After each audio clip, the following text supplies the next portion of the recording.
Bishop Calist that you preach forgiveness. Why don't you forgive Hope Message? No, I said that. I said that before. I said that before, not after. But I would have said it anyway. Now, when I announced that I was going to Rugarama to speak on Bishop Festo Kivenjere, some of my local people said, that one, we don't go there. So we need bridge builders. But also it depends on the backgrounds of those who introduce religion. Let me tell you about the North. In the North, the most powerful DPs are actually Anglicans.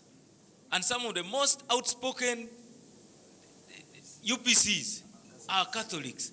The JJO teams, the who, those are Catholics. But it is because those who brought Christianity to the North, because here there was this rivalry between the White Fathers and the Anglicans.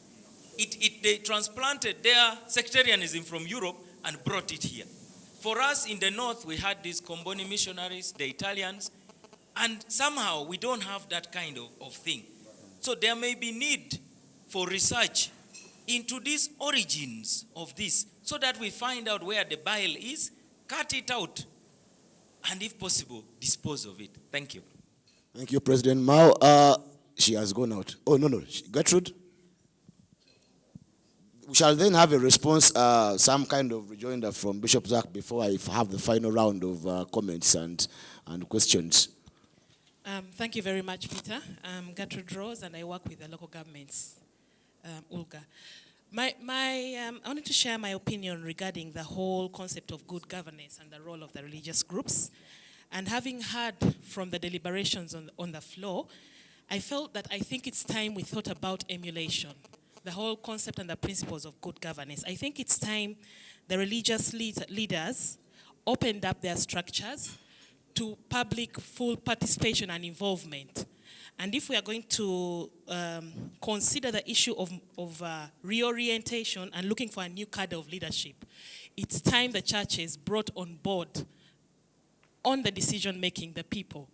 I'm looking at how Honorable Mao has talked about people who have been made canons, and the issue is, how did this come about? Did your followers have a say in this? You know? That goes to show that actually we need to open up our structures to this kind of issue. And perhaps from there we can go on and be able to talk by leading by example about the whole issues of tolerance and acceptance within our institutions. I think that's my contribution. Okay, I'm now going to invite Bishop Zach to give some response before we take another round of questions. I guess the only practical proposal, if I'm not mistaken, that I've had came from Godba, which is, besides, of course, the earlier, I'm saying in this round, which is a question of the Interreligious Council of Uganda coming up with a directive or something to the churches saying we are not accepting gifts, donations, and all that from, I'm imagining what he meant from the government, not necessarily from everybody else, but maybe you should tell us what you think about that. Let me respond to that. I think that as an overall response, somebody asked, what are you saying? I recognize that in this audience, I am speaking to people who are not in the leadership of the churches and the religious organizations. If I was speaking to that group, I would then seek to say, we must seek, engage, debate, ask, how are we going to mobilize a new cadre of leadership in our churches and religious groupings? To have this discussion here will not be very meaningful because that's not your space. So that's why I did not go there. But Honorable Mao is right on to say that, yes, we need a new reformation. We need a new reorientation. But that reformation will be led by a certain type of leadership. In the church, in the religious groupings, across the bar. That is true. And you asked, is that debate happening? Is that engagement happening? I can speak honestly for Church of Uganda. There are signs that it is beginning to happen. There are signs. There are signs that there could be space for that debate to happen. I could not say to you that it is yet a movement, but it's something that I personally think needs to happen. It will be interesting to hear what is happening within the other traditions. Here is what kind of leader I believe we need, both in the churches, but also in wider society. The point I guess I'm making to you, friends, is that the crisis of leadership we face as a country is across the bar. And that the priority is identifying a certain cadre of leadership. 3-4 qualities that I identify. The first thing is vision. People who can have a vision, not for themselves, a vision for God, a vision for country. Let me emphasize here, we do not lack ideas in this country. There are many ideas. And the reason why I went back to these documents have remarkable ideas on which this country can be rallied around. Really powerful. But we don't have leaders who are going to help us integrate these things in our system. That, I'm saying to you, is the problem. So in the church, if we have leaders who capture the vision for country, for God and country. Secondly, leaders who have convictions. Convictions. If you have a conviction to live for, you are willing to die for that conviction. The challenge in this country is we have very few people who are willing to pay the ultimate price for their convictions. We lack convictions. Leaders with convictions. So, vision, conviction. With conviction comes courage. Courage. I mean, it's the same issue. You know, you talked about, we lack leaders in the churches with courage. So we need the kind of leadership, and I think you've added another, bridge builders. Bridge builders. We need therefore a certain kind of leadership. And we in the churches, you are absolutely right. Keep challenging us to say, where are your leaders? Challenge the leaders. Yes, indeed. We need to hear from the Christians to say, next time the president offers a car for a bishop, say no to it. But you see, we are in a system in which the Christians argue for that car to be given. The very people who attend church, and the people say, no, let's go and talk to the president to give a car to our bishop.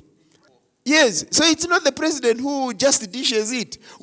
This patronage thing, but the next time you have that car, it's very difficult. It's demand and supply. So we really need, it's demand and supply. You're absolutely right. So the challenge, we have is how shall we create demand for accountability in this country?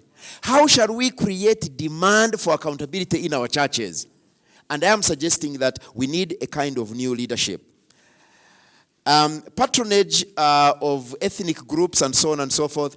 Once you understand this whole concept of patronage around individuals and groups, you therefore understand that the patronage system, once it loses ideas, you therefore reorganize and organize anything around networks of patronage. So if a tribal group works for you, you create a district for it.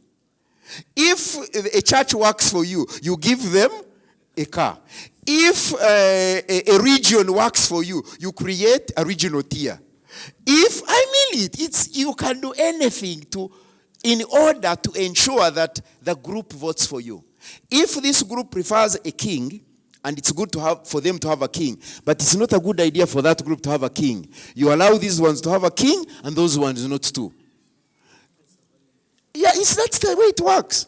That's the way it works. But you see, until we realize that this is what we are faced up to, and therefore challenge one another. And I personally believe that the hope lies with those of you who are, let me be very specific, 25, 30, 35, 45. I think that those of us who are 55, 50 and plus, we are the lost generation of this country. We've let you down, So we really need a new generation in the churches who are able to think this way. And therefore to raise the questions. So I can tell you this. The Interreligious Council's current leadership, the bishops and the archbishops, they will never come up with a resolution to say, the next time we are given a gift, to refuse it. None of our elders have that within their construction. The people must demand it is you. You must be able to say as Christians, the next time we are consecrating a bishop, we do not want a car from government. That's the point. So it is really all of us. And newspapers, you need to begin to structure your conversations, debate in this way, in a way that will help us move forward. So I guess in terms of responding to all the, what is the future? What am I suggesting? I'm really making one point. It is this: we need a new cadre of leaders. We need a process of mobilizing those leaders. Leaders are organized around ideas. I am suggesting to you, it's not new institutions we need. It's not new programs. We have plenty of them. What we lack is leaders in our churches. And yes, you are right. A number of us are very committed to be engaging with the churches on this front in order for the churches to be liberated from these patronage networks. No question about it. Thank you very much. Okay, we are now going to go for the final round of comments. Let's hear from no. Let's hear from Lillian. This is not parliament where you have clarification, order, what. I decide who talks. Lillian. Mine is actually a quick question to Reverend Zach, but as well as the leadership from the religious institutions. At the last the most recent by-election in Mukono, I think one of the contenders who actually lost was a religious leader who actually was a part of the ruling party. But beyond that, we kept seeing, I think, a very big group of leadership, top leadership from the NRM supporting and all that. Although he did not succeed. Now, what is the position of the Interreligious Council of Religious Leaders? Do we really want to see religious leaders crossing, the board, coming from the pulpit to go and represent people? Is that something that should work in wanting to identify their roles? Because on one hand, the president thinks that religious leaders have no space in politics. But on the other hand, if a religious leader comes and belongs to the NRM, they have that space. Just keep it to the point, please, Bamwene. Thank you, Chairman. I want to thank everybody for the participation. Just I wanted to first clarify, because I can see there is a general misinterpretation when you say patronage, solicited offers and the rest. I don't think that the members of different religious groups are not Ugandans. And when the president who is in the cake, baking the cake and cutting the cake, and you are telling people not to share the national cake, I think that's a disaster. These are Ugandans sharing the national cake, depending on any religious sect. Therefore, I don't think... So where is the clarification, Fred? The clarification I was trying to make is that it is not out of order for Ugandans to share their national cake. And that's what, and actually even somebody asked the question, where does that money come from? It comes from your tax you pay. And people are sharing it at different levels. Secondly, the role of religious leaders. I think we are failing to define governance and religion. And I think these are distinct areas whereby governance is governance. You can also have good governance in religious groups. But I think everybody has a role to play. But as the Banyankore say, otakwenda tahura byevugu byawe. I was surprised that even the bishop did not hear the president yesterday and the other day saying, for God and my country. So if we start at that, you can see the problem. Thank you very much, Fred. I will now move on to Charles Romshana. We obviously can't have all of you speaking today at 9:30. I mean, you can go until 11, but we can't do that. So we'll have Charles Romshana. Please keep it to the point. The church and the state mobilized against homosexual. The church, You have a microphone. the church and the state fought against homosexuality. And the president came in at one stage, had even threatened to shoot those who would be engaged in homosexuality. But when the donors talked, all of them kept quiet. You now can't even hear the church fighting against homosexuality the way it has been. Because the donors who fund both have talked.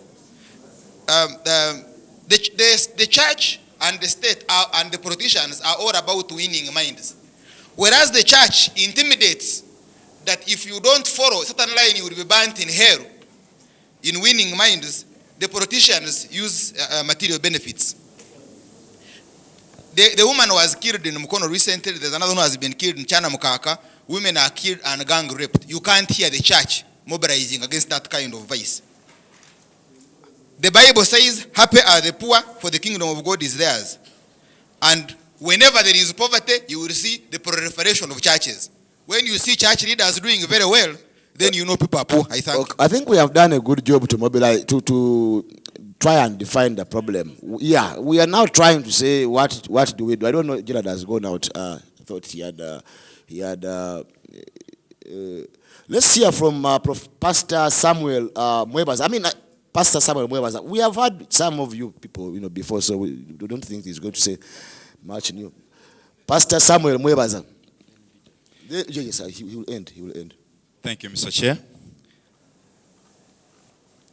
I want to appreciate the fact that we are all here and for the cause that we all want to see good governance down in the field. Come 2011 elections. The role of the church is very challenging as far as we have had so far. I'm looking at this organization. I don't know much, but I would say for the Seventh Adventist Church, maybe even for others probably, there is a time when it will even be a taboo for someone to stand on the pulpit to even say anything about politics. Even up to today, it's like we are pulling a rope of where, somebody, pastor, can come and begin to talk about politics. Even right now, as we talk of encouraging members to go and vote, some of the members say, don't even talk about that. So that's a challenge that we have to begin fighting. And I want to appreciate even the efforts of IRCU. Just last week we had the conference on what can we do to educate our members to be fully involved, to know their role and their rights. And one of the things we resolved to go back, we have all the radio stations, the media, to use the media effectively to educate our members on what they should do so that they fully know their role. Civic education is something unheard of. So with all this, I want to challenge even my fellow leaders also from the religious section that we use all the best that we have to educate our members. If we are to have role models, we begin with ourselves as we are here today, but also use all the chances that we have, any forum that we have, to educate the members on what we expect of them. It's a hard thing because where we have come from, it has not been easy, especially the fact that the nurturing, even as we are here today, the nurturing has not been, the system is fully corrupted. But nevertheless, I'm encouraging that we use all that we can, such forums, educate the members so that we know what is expected of us as leaders. Thank you very much. Now, Fred Mukasambi, they put his hand up first this morning, and he will have the opportunity to speak towards the end. Keep it brief and to the point. Incidentally, some of you may have noticed the clock that has been over the wall across there has just been removed. It was misleadingly too early by that clock. We are quite late already. Thank you, Mr. Chairman. First of all, I would like to correct an impression that has been created, that where the church participates in politics, then that is confusion. We have looked at constitutions of the world. The oldest is that one of Norway, but it provides that for one to be prime minister, it is persuasive that one belongs to the Lutheran church. We have not had problems emanating from that provision of the oldest constitution. But the problem is, what are those that are participating in the politics? And what is What are the objective reasons that make it a logical necessity for them to do so?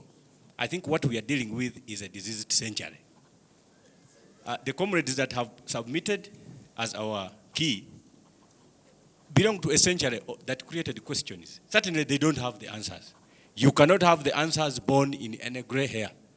That is why for us, where we come from in the Democratic Party, we have created a revolution. It is a generational revolution that must be the answer, headed by President Norbert Mao, assisted by me. And we have successfully done it.